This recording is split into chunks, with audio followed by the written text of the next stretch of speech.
CM Shivraj ने पृथ्वीपुर में भाजपा प्रत्याशी शिशुपाल सिंह यादव के लिए मांगे वोट। जनसभा में कमलनाथ पर साधा जमकर निशाना, कर्ज माफी को बताया ढकोसला।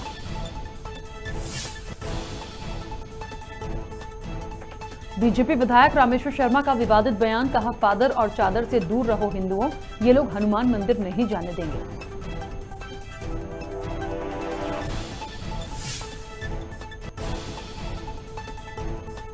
राजधानी भोपाल में विसर्जन जुलूस में घुसी तेज रफ्तार कार ने 7 लोगों को कुचला, 3 की हालत गंभीर, कार का ड्राइवर गिरफ्तार।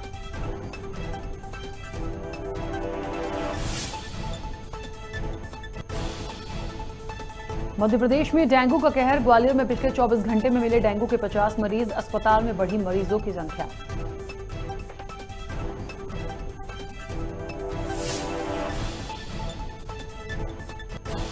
और मध्य प्रदेश में भारी बारिश का अलर्ट, भोपाल इंदौर समेत 10 जिलों में गरज चमक के साथ बारिश, प्रदेश के 13 जिलों में भारी बारिश की संभावना।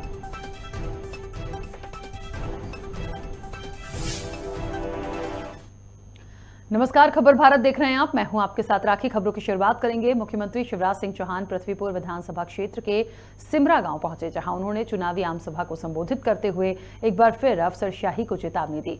सीएम ने कहा कि भ्रष्टाचारियों को नहीं छोड़ेंगे। उन्होंने कमलनाथ और कांग्रेस पर भी जमकर निशाना साधा।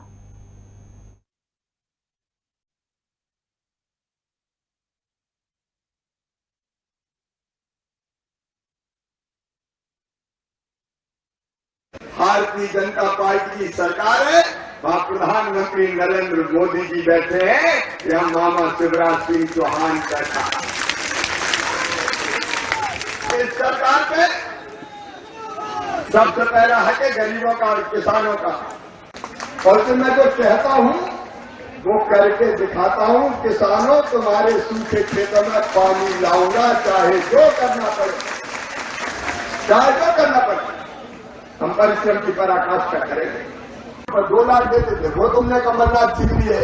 अरे और तो और, मौत के बाद कफन के लिए, अंतिम संस्कार के लिए हम देते थे 5,000, कफन के भी 5,000 कांग्रेसी खा गए थे, कफन के भी 5,000 कांग्रेसी खा गए। लेकिन एक ही प्रार्थना है, आज वो भी आए हैं जिन्हें भारतीय जनता पार्टी की सरकार की सारी जन कल्याणकारी योजनाएं बंद कर दी थी। ये जन कल्याणकारी योजनाएं बंद करने वाले, गरीबों का हक छीनने वाले अब वोट के लिए आ रहे हैं, और हम कन्या पूजन करते हैं तो उसका भी ये विरोध कर रहे हैं। कांग्रेस को कन्या पूजन पे आपत्ति है। कन्या पूजन भारतीय संस्कृति का बहुत महत्वपूर्ण अंग है। यत्र नार्यस्तु पूजन्ते रमन्ते तत्र देवता, ये आज नहीं हजारों साल पहले हमने कहा है। और बेटियों की पूजा हम अपना परम कर्तव्य मानते हैं। ये कन्या पूजन जैसे कार्यक्रम का भी विरोध करने वाले ये प्रदेश का भला नहीं कर सकते। सतना जिले के ग्राम बरौंधा में पूर्व कांग्रेस विधायक स्वर्गीय प्रेम सिंह की मूर्ति को स्थापित किया गया। राजगुरु आचार्य आश्रम के पूज्य स्वामी बद्री प्रपन्नाचार्य महाराज ने मूर्ति का अनावरण किया। आपको बता दें कि स्वर्गीय प्रेम सिंह लगातार अपने क्षेत्र से 2 बार विधायक रहे। वहीं उनकी लोकप्रियता के कारण मूर्ति अनावरण के समय स्थानीय लोगों की भारी भीड़ मौजूद रही। साथ ही कार्यक्रम में विशाल भंडारे का आयोजन भी किया गया।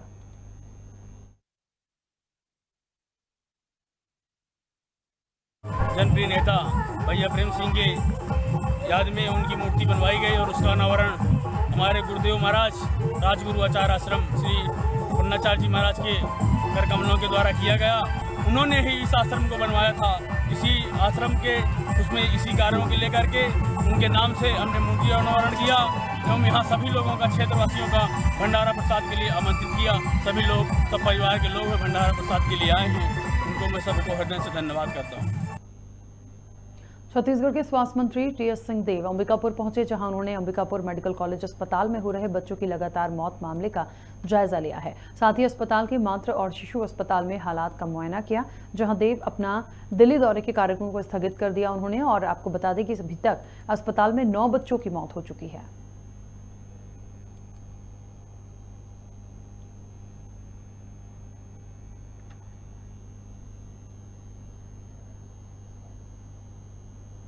सलकनपुर में माता रानी के सेवक गजेंद्र गुप्ता और राजेश चंद्रवंशी पिछले 13 सालों से अखंड भंडारा चला रहे हैं। गजेंद्र गुप्ता ने बताया कि उन्होंने गरीबों को बेहद करीब से देखा है, कई बार भूखा रहना पड़ा, इस बात से उन्हें प्रेरणा मिली है। नर्मदा परिक्रमा वासियों को निःशुल्क भोजन कराने से इसकी शुरुआत की। बाद में मां अन्नपूर्णा सनातन समिति बनाई। यहाँ साल भर में लगभग 3 लाख लोग भोजन करते हैं। चलिए आगे बढ़ेंगे। जीरापुर में भी डेंगू जैसी जानलेवा बीमारी दस्तक दे चुकी है, जिसे लेकर प्रशासन अलर्ट मोड पर नजर आ रहा है। बीते दिनों जिला कलेक्टर हर्ष दीक्षित ने सामुदायिक स्वास्थ्य केंद्र का निरीक्षण कर साफ सफाई को लेकर निर्देशित किया। बावजूद इसके जमीनी हालात कुछ और ही हैं। जीरापुर की कई कॉलोनियों में गंदे पानी से बीमारियों को आमंत्रण दे रहे हैं, जिसे लेकर नगरवासी परेशान हैं।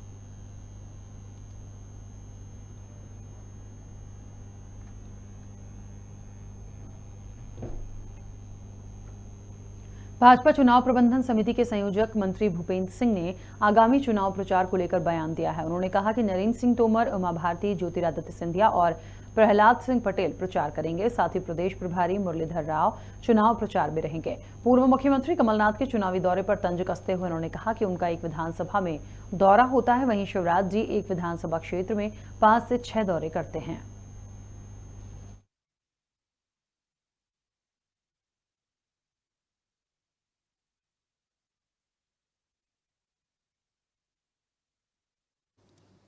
देखिए, कमलनाथ जी के जैसा आप बता रहे हैं कि आज से दौरा प्रारंभ हुआ है, तो कमलनाथ जी का एक विधानसभा में एक दौरा होता है और शिवराज जी के एक विधानसभा में 5-5, 6-6 दौरे होते हैं और इसलिए इसकी उससे कोई तुलना नहीं की जा सकती है। और जहाँ पर भी माननीय मुख्यमंत्री जी या हमारे सभी नेताओं की सभाएं हो रही हैं, बहुत सफलतम कार्यक्रम हो रहे हैं, जिसके लगातार आप सबको समाचार उपलब्ध कराया जा रहा है। इन क्षेत्रों में कमलनाथ पहले कब गए?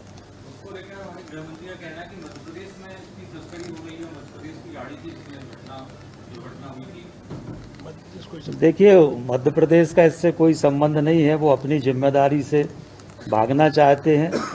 सवाल घटना कहाँ पर हुई उसका होता है, वहाँ के प्रशासन की जिम्मेदारी होती है।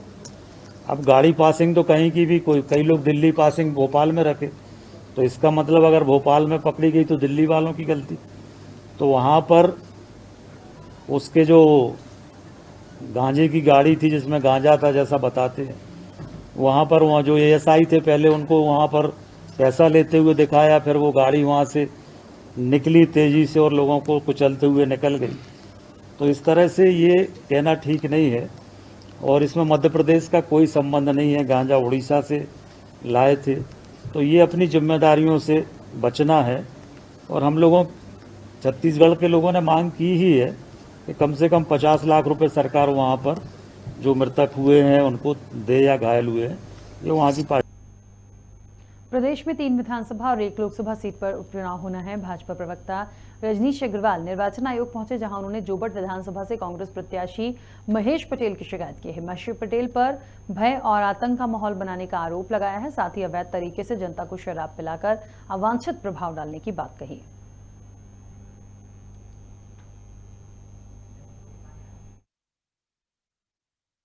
जोबट के प्रत्याशी महेश पटेल जी के बारे में लगातार गुंडागिर्दी, आतंक, दहशत का माहौल आदिवासियों के बीच में खड़ा करने का काम कांग्रेस के प्रत्याशी द्वारा खुल्लम खुल्ला किया जा रहा है। और ये घटनाएं उन क्षेत्रों में हुई हैं, उनकी एफआईआर भी वहाँ जो पीड़ित पक्ष है उनके द्वारा करवाई गई है। जो गुंडागिर्दी है वो उनके वीडियोज़, उनके तमाम प्रकार की तथ्य चुनाव आयोग में हम पहले ही दे चुके हैं, लेकिन बीते 4-5 दिनों में कोई ठोस कार्रवाई नहीं हुई।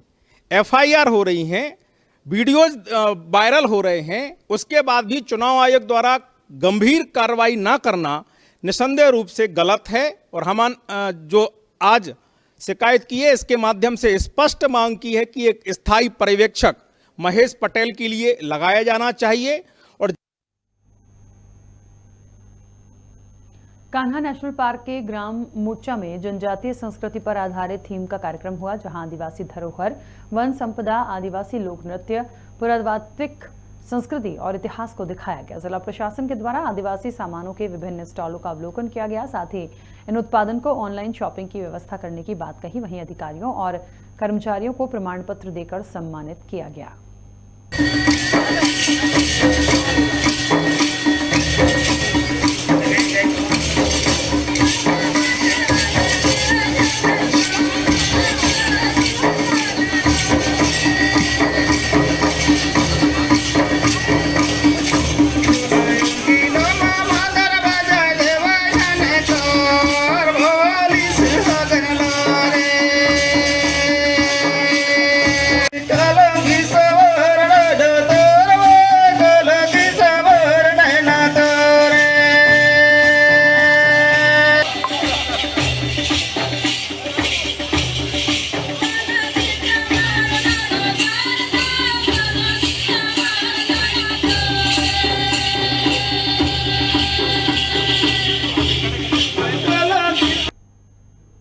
मुख्यमंत्री भूपेश बघेल बस्तर दौरे पर पहुंचे, जहां वो विश्व प्रसिद्ध दशहरे का अंतिम कार्यक्रम में शामिल हुए। साथ ही सीएम मुरिया दरबार पहुंचे। दशहरे के अंतिम दिन मुरिया दरबार, देवी मड़ई समेत कई कार्यक्रमों में उन्होंने भाग लिया। पत्थलगांव घटना को लेकर सीएम बघेल ने कहा कि दोषियों पर कार्रवाई हुई है, अपराधियों को बख्शा नहीं जाएगा। बस्तर दशहरा जो कई महीने से चलता है, उसका आज अंतिम कार्यक्रम होगा। उसमें मुझे मुरिया दरबार के सब साथी आमंत्रित करने आए थे, सांसद दीपक बैज के साथ, क्योंकि वो समिति के अध्यक्ष हैं दशहरा समिति के। तो उसी कार्यक्रम में जाना हो रहा है और बहुत दिन हो गया था, बस्तर भी नहीं गया था कोरोना काल के कारण से। तभी वहाँ जाऊंगा और रात भी रुकूंगा। माओवादियों को पीछे धकेलने सरकार बेहतर काम कर रही है और किस तरह से आगे प्लानिंग होगी ताकि जल्द सबसे पहली बात यह है कि वहाँ के जो निवासी हैं उनका विश्वास जीतने में हम लोग सफल रहे, और जैसे जैसे विश्वास जीतते जा रहे हैं, लोगों का रुझान शासकीय योजनाओं के माध्यम से शासन के प्रति बढ़ा है। और जो जगह जो गांव खाली हो गए हैं, वहाँ विकास के कार्य तेजी से, चाहे वो पीडीएस साफ हो, आंगनबाड़ी हो, सड़क हो, सोलर लाइट हो, स्कूल हो, हॉस्पिटल हो, इन सब की सुविधाएं वहाँ उपलब्ध कराई जा रही है। तो लोग अब काफ़ी तेजी से। कोंडागांव शहर में पुलिस की कार्रवाई सामने आई है। यहां पुलिस ने 10 आरोपियों को गिरफ्तार कर जेल भेज दिया है। बताया जा रहा है कि विकासनगर के गरबा पंडाल में बदमाश शराब पीकर विवाद कर रहे थे, जिसके चलते पुलिस ने कार्रवाई की है।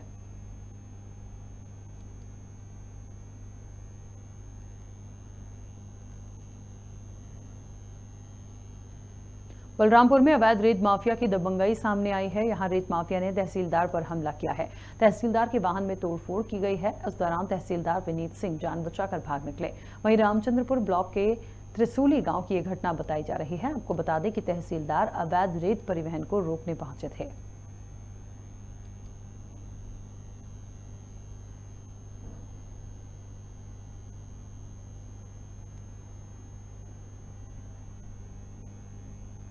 सरगुजा जिले के सिलसिला में स्थित मां कुदरगढ़ी एल्यूमिनियम प्लांट को लेकर ग्रामीण लामबंद हो गए हैं। लगातार पिछले 2 वर्षों से फैक्ट्री के विरोध कर रहे ग्रामीण अब एल्यूमिनियम प्लांट के मुख्य दरवाजे पर बैठकर आंदोलन कर रहे हैं। आपको बता दें कि आंदोलन का 5वां दिन था, लेकिन इन ग्रामीणों की ओर शासन प्रशासन और नेताओं का कोई ध्यान नहीं है, जिससे ग्रामीणों में खासा आक्रोश है। बतौली विकासखंड में एल्यूमिनियम रिफाइनरी फैक्ट्री के लिए जमीन अधिग्रहण की जा रही है। इस फैक्ट्री के खुलने से बतौली विकासखंड के लगभग 1 दर्जन से ज्यादा गांव प्रभावित होंगे। फैक्ट्री के विरोध में हजारों ग्रामीण कई बार विरोध प्रदर्शन कर चुके हैं, लेकिन इनकी कोई नहीं सुन रहा। इस दौरान ग्राम पंचायत सिलसिला में मां कुदरगढ़ी एल्यूमिनियम नाम से एक प्लांट भी खुल गया। ग्रामीणों का आरोप है कि ग्राम पंचायत के फर्जी प्रस्ताव बनाकर फैक्ट्री खोली गई है। वहीं हाईकोर्ट ने फैक्ट्री के संचालन पर प्रतिबंध लगा दिया है। इसके बाद भी फैक्ट्री का संचालन किया जा रहा है, जिसका ग्रामीण 2 सालों से विरोध कर रहे हैं। मीटिंग इसन रखे हन कि फैक्ट्री बंद हो जाए, वही के रैली करत हन हमन। कितना दिन ले बैठे, कितना दिन ले विरोध करत था तुमन? हमन 5 दिन हो गई से हमार रैली करे। वैसे तो 2 साल हो गई, फिर सुनबे नहीं करा था। फैक्ट्री हर यहाँ से भागते नहीं है, तो हमन रैली करा था। तो का चाहा था? हमन फैक्ट्री हटे चाहा था। नहीं हटी तो का करिए? आंदोलन करें। अच्छा। 2 पक्ष में है, मेरे को लगता है सिलसिला ग्राम से। तो इस टाइप से तो सुनवाई नहीं हो सकता है। अगर विरोध करना है तो सब लोग को एक पक्ष होना चाहिए था। उसके अलावा जैसे मैं प्रतिनिधि हूँ, तो मेरे पास तो कभी वो शिकायत लेके नहीं आए हैं कि ऐसा करना है करके। तो सर ये जो लगातार अभी 5 दिन पूरा हो चुका है आज के साथ, और जो शासन प्रशासन आते हैं वो कोई हमको उम्मीद के जैसा उम्मीद हमको चाहिए जैसा वो वैसा नहीं मिल रहा है। और हम चाहते हैं कि हमारी जो परेशानी है ये फैक्ट्री की, और उसको चाहते हैं कि हम पूरे ग्रामवासी हम नहीं चाह रहे हैं कि वो फैक्ट्री यहाँ पर हो। और हमारे जो अगल बगल में जो खेती है उसमें डस्ट उड़ रहा है। अभी तो थोड़ा सा कम उड़ा है, पर आने वाले समय में अगर लगातार इस तरह से चलेगी तो खेती में इतना डस्ट उड़ जाएगा कि हम खेती लगाएंगे फिर भी वहाँ पर खेती नहीं होगा। हाँ, नहीं सुन रहे हैं हम लोग का बात, इसलिए हम लोग आंदोलन कर रहे हैं। हम लोग का आंदोलन करना 5 दिन हो गया पूरा। तो क्या चाहते हैं आप? फैक्ट्री भगाना चाहते हैं। हम लोग पढ़ाई करते हैं, रात दिन यहाँ बचते रहता है। हम लोग पढ़ाई नहीं कर पा रहे हैं, रात में सो नहीं पा रहे हैं। हमन ला ओ शमशान घाट लाना, हमन आदमी मन मरते तो ला गाड़त रहे नोला मन पूरा घेरावा कर लेहिन। कौन मन? वही फैक्ट्रीदार मन। का चाहता तुम? तो ला हमन नहीं देख चाहत हन, हमन कहाँ गाड़बो मारा मरही तेला, घरे थोड़े गाड़बो।